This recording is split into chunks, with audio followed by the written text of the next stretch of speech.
கிறிஸ்துவுக்குள் எனக்கு அன்பானவர்களே, ஆண்டுடைய திருப்பெயரில உங்களை வாழ்த்தி ஆசீர்வதிக்கிறேன். தேவனாகிய கடவுள் இந்த புதிய நாளின் நன்மைகளை மேன்மைகளை கொடுத்து தாங்குவாராக.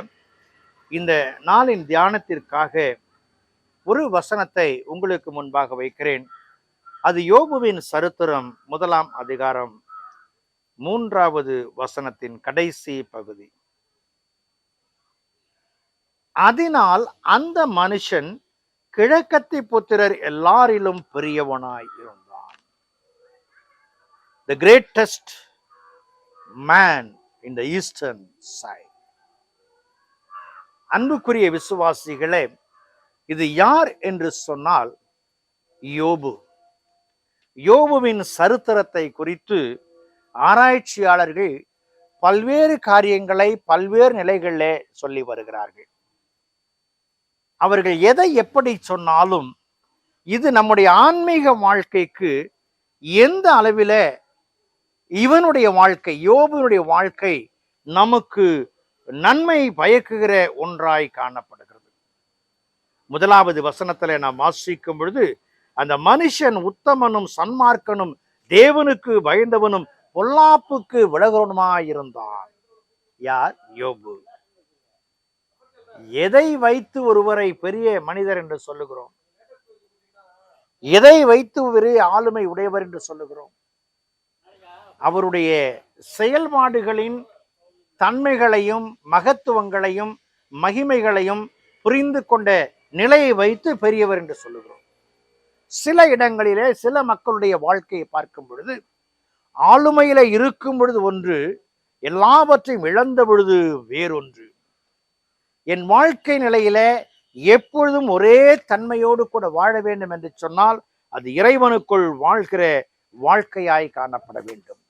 இங்கு யோபுவுக்கு எல்லாவற்றையும் இழந்தான். ஆஸ்திகளை இழந்தான், வேலைக்காரர்களை இழந்தான், குடும்பத்தை இழந்தான். ஆனால் அவனுடைய வாழ்க்கையில இறைவனுக்கு உண்மையுள்ளவனாய் அவன் காணப்பட்டான். யோபுவின் புஸ்தகம் 2ஆம் அதிகாரம் 7வது வசனத்துல, அப்பொழுது சாத்தான் கர்த்தருடைய சன்னதியை விட்டு புறப்பட்டு யோபுவின் உள்ளங்கால் தொடங்கி உச்சந்தலை மட்டும் கொடிய பருக்களால் அவனை வாதித்தான். இந்த எல்லாவற்றையும் இழப்பு மட்டுமல்ல, அவனை கொடிய நோய் தாக்குகிற நிலையும் காணப்பட்டது. அவனுடைய நண்பர்கள் அவ்வப்போது வந்து சந்தித்து, உன்னுடைய விசுவாசத்தின் நிலைமைகளை மாற்றிக்கொள் என்று சொல்லி அறிவுறுத்தவர்களாய் காணப்பட்டார்கள். அவனுடைய மனைவியும் அவனை இந்த காரியத்தை சொல்லுகிறவளாய் காணப்பட்டாள். அன்புக்குரிய விசுவாசிகளே, நம்முடைய வாழ்க்கையில இப்படிப்பட்ட ஒரு இழப்பு வந்துவிட்டது என்று சொன்னால், நாம் சத்திய மார்க்கத்திலே நடக்கும் பொழுது அதற்கு தடையான காரியங்கள் வந்துவிடும் என்று சொன்னால், நாம் என்ன சொல்லுவோம்? என்ன செய்வோம்? ஏன் இந்த வாழ்க்கை என்போமா? அல்லது நான் தேவனை நிந்திக்கிறேன் என்று சொல்லுவோமா? மனிதனுடைய வாழ்க்கையில இவையெல்லாம் ஒரு சோதனையாய் காணப்படுது. It's all testifying by God. Testifying by God. அவன் எல்லா சோதனையிலும் மேற்கொண்டபடியினால என் தேவனை என் கண்களே காணும் என்று சொல்லுகிறான்.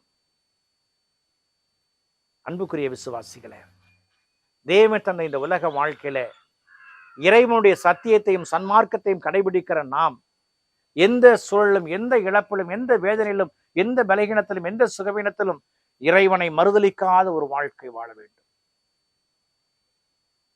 சிமிர்னா சபையிலே பேராயராய் இருந்த போலிகார்ப் அவர்கள் அதைத்தான் சொன்னார்கள்.